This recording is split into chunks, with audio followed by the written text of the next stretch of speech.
अस्सलाम वालेकुम, कैसे हैं आप सब? उम्मीद है आप सब खैरियत से होंगे। आप लोगों का वेलकम है मेरे चैनल सोल पाथ पर।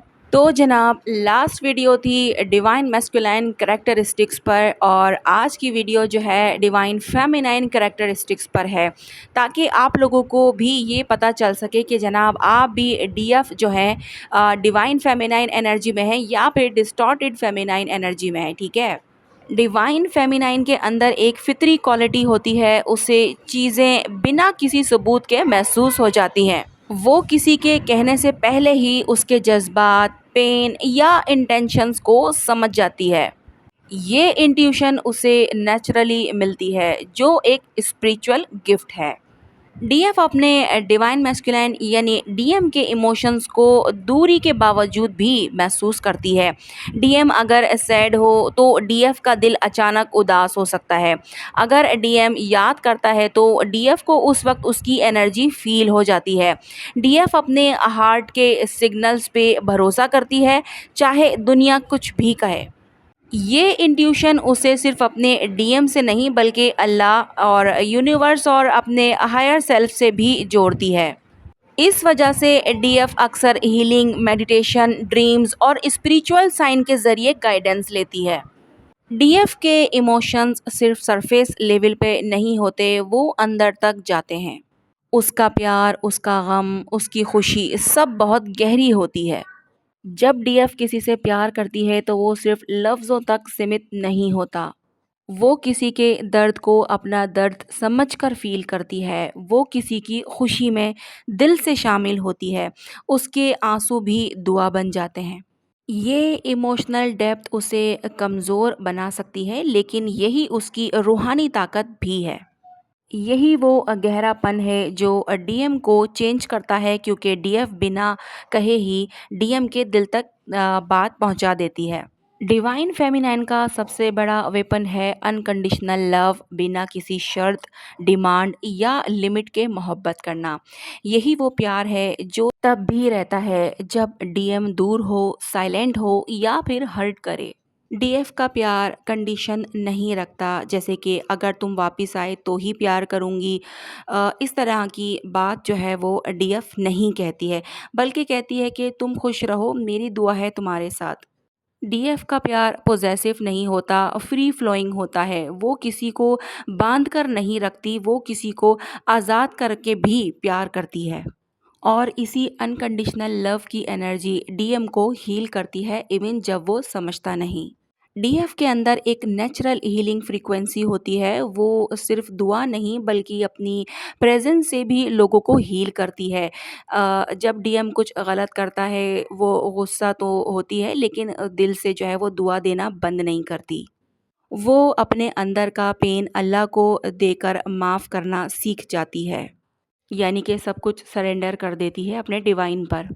उसे पता होता है कि डीएम भी एक ब्रोकन सोल है और हीलिंग प्रोसेस में है। उसकी माफ़ी कमज़ोरी नहीं बल्कि एक रूहानी ताकत है। डीएफ के हीलिंग से सिर्फ डीएम नहीं, उसके आसपास के लोग, उसका घर, उसकी ज़िंदगी भी पॉजिटिव होने लगती है। लोग सोच सकते हैं कि डीएफ इमोशनल होने की वजह से कमज़ोर होती है, लेकिन असल में वो अंदर से बहुत ही ज़्यादा स्ट्रॉन्ग होती है।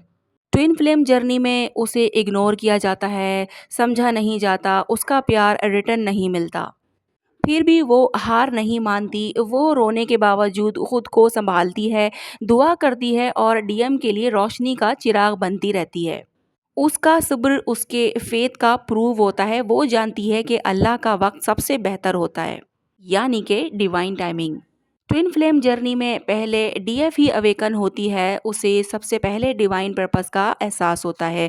वो अपने आप से सवाल करती है कि मैं कौन हूँ, मेरा मिशन क्या है, मेरे इस दर्द का क्या मतलब है।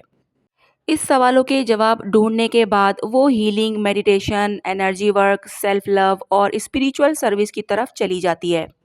उसका रोल होता है कि रोशनी बन जाना, ताकि जब डीएम रेडी हो तो वो उस रोशनी को फॉलो करके अपनी हीलिंग शुरू कर सके। डीएफ सेक्रीफाइस करती है, लेकिन अपने आप को खो नहीं देती। जैसे जैसे वो अवेकन होती है, उसे समझ आता है कि मैं किसी का इंतज़ार करते करते अपने ऊपर जुल्म नहीं कर सकती। अगर कोई मुझे हर्ट करता है तो मैं खुद को प्रोटेक्ट करूँगी। वो डीएम को प्यार करती है, लेकिन जब ज़रूरत होती है बाउंड्रीज़ भी सेट करती है।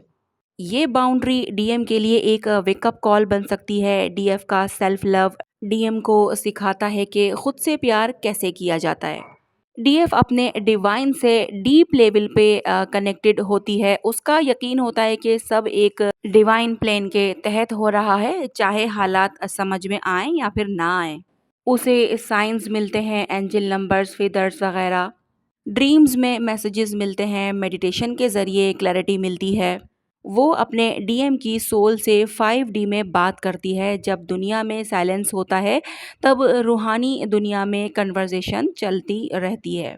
इस कनेक्शन की वजह से डीएफ कभी अकेली नहीं होती, उसके पास डिवाइन गाइडेंस होती है हर मोड़ पर। तो जनाब, ये सारी क्वालिटीज़, ये सारे मामलात जो हैं वो डिवाइन फेमिनाइन के साथ होते हैं, ना कि डिस्टॉर्टेड फेमिनाइन के साथ। क्योंकि डिस्टॉर्टेड फेमिनाइन वो होती है जो डीएम का वेट ही करती रहती है, या फिर उसका जो लव होता है वो कंडीशन से भरा होता है। यानी कि वो आएगा, वो स्टैंड लेगा, वो एक्शन लेगा, या वो एक्शन क्यों नहीं ले रहा, वो थर्ड पार्टी में है, वो थर्ड पार्टी से कब निकलेगा, थर्ड पार्टी जो है वो कब रिलीज़ होगी। मतलब इस तरह की चीज़ें जो होती हैं वो सिर्फ़ और सिर्फ डिस्टॉर्टेड जो है वो फेमिनाइन के अंदर होती हैं। क्योंकि वो चाहती है कि बस डीएम उसके पास कुछ भी करके आ जाए, और बाकी वो चीज़ों को नहीं समझ पाती। सिर्फ़ वो अपने डीएम को ही समझ रही होती है उस वक़्त कि बस वो मेरा है और वो मेरे पास आ जाए, क्योंकि मुझसे उसके बगैर नहीं रहा जा रहा। जबकि जो फेमिनाइन एनर्जी होती है, यानी कि डिवाइन फेमिनाइन एनर्जी जो होती है वो कैसी होती है, उसके करैक्टरिस्टिक्स क्या होते हैं, वो मैंने अभी आपको बताए। अब आप ये चेक करना कि आप में कौन-सी क्वालिटीज़ हैं, क्या आप डिवाइन फेमिनाइन एनर्जी में हो या फिर आप डिस्टॉर्टेड एनर्जी में हो। और ये चीज़ आपने मुझे कमेंट में ज़रूर बतानी है। तो जनाब, आज की वीडियो जो है यहीं तक है। मिलते हैं हम लोग नेक्स्ट वीडियो में। अपना बहुत ज़्यादा ख़्याल रखिएगा और मुझे दुआ में याद रखिएगा। अल्लाह हाफ़िज़।